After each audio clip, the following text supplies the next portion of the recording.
पक्ष अद्यापर्यंत केलेलं नाहीये, याकडे कसं बघता?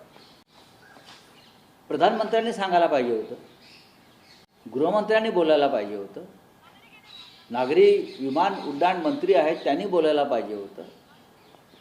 मी प्रफुल्ल पटेलांना काय प्रश्न विचारणार? प्रफुल्ल पटेल पक्षाचे अध्यक्ष व्हायला त्यांना घाई झालेली असं मी पाहतो आहे.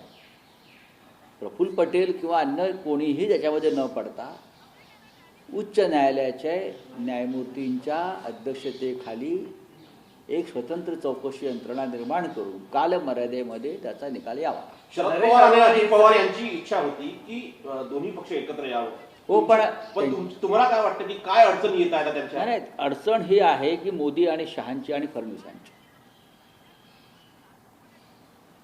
अजित पवार हे भारतीय जनता पक्षाला सोडून परत शरद पवारांकडे आले असते तर तो भारतीय जनता पक्षाच्या ऑपरेशन लोटसचा सगळ्यात मोठा पराभव ठरला असता.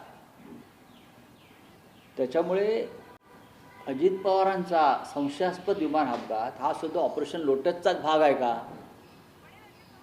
असा लोकांनी प्रश्न विचारलेला आहे. ऑपरेशन लोटसचा भाग आहे का तो? इतक्या निर्घृण पद्धतीने देशात राज्यकारभार सुरू आहे. कोणालाही आपल्या जीवाची शाश्वती नाही. जो भारतीय जनता पक्षाच्या विरोधामध्ये जाईल तो एकतर तुरुंगात जातो किंवा जीव गमावतो. अशा प्रकारचं वातावरण या देशामध्ये आहे. मला तर आता असं म्हणायचं आहे की राहुल गांधींनी काल मनोज नरवणे यांच्या पुस्तकाचा जी चिरफाड केली त्याच्यात जे त्यांनी सत्य मांडलं आहे, जनरल मनोज नरवणे यांची सुद्धा सुरक्षा वाढवायला हवी. मनोज नरवणे यांच्या सुरक्षा व्यवस्थेत वाढ करणं गरजेचं आहे. भाजपचे लोक किंवा यंत्रणा काय करतील त्याचा भरोसा नाही. प्रफुल्ल पटेल एका मराठी माणसाकडे हा पक्ष असावा, मात्र जी माहिती मिळते त्याच्यानुसार आता जे अरोरा आहेत हे देखील पक्षामध्ये महत्वाचे डिसिजन घेताना पाहायला मिळत आहे. बघा, हा पक्ष आता अजित पवारांचा राहिलेला नाही. अजित पवारांच्या पक्षाचा चेहरा हा महाराष्ट्राचा आणि मराठमोळा होता.